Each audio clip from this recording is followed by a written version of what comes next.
பூமியில் முதல் விலங்கு எப்படி தோன்றியது அப்படிங்கிற மர்மத்தை விஞ்ஞானிகள் கண்டுபிடித்துள்ளனர். அதாவது ஆஸ்திரேலியா ஏசிய பல்கலைக்கழகத்தை சேர்ந்த விஞ்ஞானிகள் மத்திய ஆஸ்திரேலியாவில் உள்ள பண்டைய காலத்தில் உள்ள வண்டல் பாறைகளை எடுத்து ஒரு சில ஆராய்ச்சிகள் செய்திருக்கிறார்கள். இதில் 650 பில்லியன் ஆண்டுகளுக்கு முன்பே விலங்குகளின் பரிமாணம் தொடங்கி இருக்கிறது அப்படிங்கிற ஒரு ஆச்சரியமான விஷயத்தை அந்த விஞ்ஞானிகள் கண்டுபிடிச்சிருக்காங்க. அதாவது 650 பில்லியன் ஆண்டுகளுக்கு முன்பு பூமியில் மனிதர்கள் வாழ்ந்திருப்பதற்கான சாத்தியக்கூறுகள் இருக்கலாம். ஆஸ்திரேலிய ஏசிய பல்கலைக்கழகத்தின் இணை பேராசிரியர் ஜேசன் இந்த ஆராய்ச்சியை பற்றி ஒரு சில விளக்கங்களை அவர் கொடுத்திருக்கிறார்.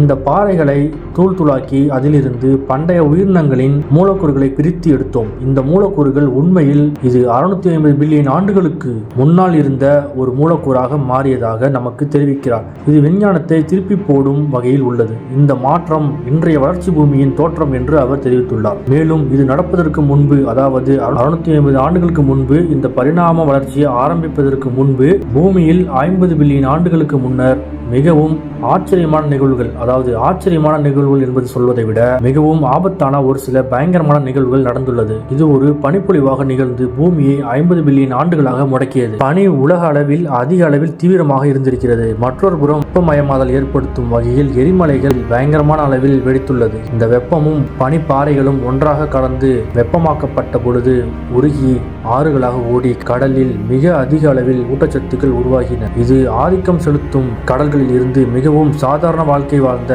உலகத்திற்கு பாக்டீரியா மூலம் மாற்றப்பட்டிருக்கிறது. உணவு தேவையின் அடிப்படையில் உள்ள இந்த பெரிய மற்றும் பலமான உயிரினங்கள் சிக்கலான பரிமாண வளர்ச்சிக்கு தேவையான ஆற்றலை வழங்கியுள்ளனர். அதிகரித்து வரும் பெரிய மற்றும் சிக்கலான விலங்குகள் மனிதர்கள் உட்பட பூமியிலேயே உருவாக முடியும் என ஜோசப் புரோக் அவர்கள் தெரிவித்திருக்கிறார். இங்கு சிக்கலான உயிரினம் என்பது சாதுவான உயிரினமாக குறிப்பிடப்பட்டிருக்கிறது. பலமான உயிரினம் என்பது மிகவும் பலமான சிங்கம், புலி போன்ற உயிரினமாகவும் சுறா மீன் போன்ற வகையிலும் குறிப்பிடப்பட்டிருக்கிறது. இவ்வாறு மனிதனின் குலம் தோன்றியது கடலில் இருந்து என்று கண்டுபிடித்திருக்கிறார்கள். இதை கண்டுபிடிப்பதற்கு முன்பே நம்முடைய விஷ்ணு புராணத்தில் ஸ்ரீ மகாவிஷ்ணு எடுத்த அவதாரம் மச்ச அவதாரம். இதை இந்த அவதாரம் தெளிவாக உணர்த்துகிறது. சரி, இன்னைக்கு பார்த்த இந்த ஒரு சுவாரஸ்யமான விஷயம் உங்களுக்கு எந்த அளவுக்கு சுவாரஸ்யமாக இருந்துச்சு அப்படிங்கிறத கமெண்ட்ல சொல்லுங்க. நாளைக்கு நம்ம வேற ஒரு சுவாரஸ்யமான விஷயத்தோட சந்திக்கலாம். நம்ம சேனலை நீங்கள் பின்தொடருங்கள், நல்லதை கற்றுக்கொள்ளுங்கள். நன்றி.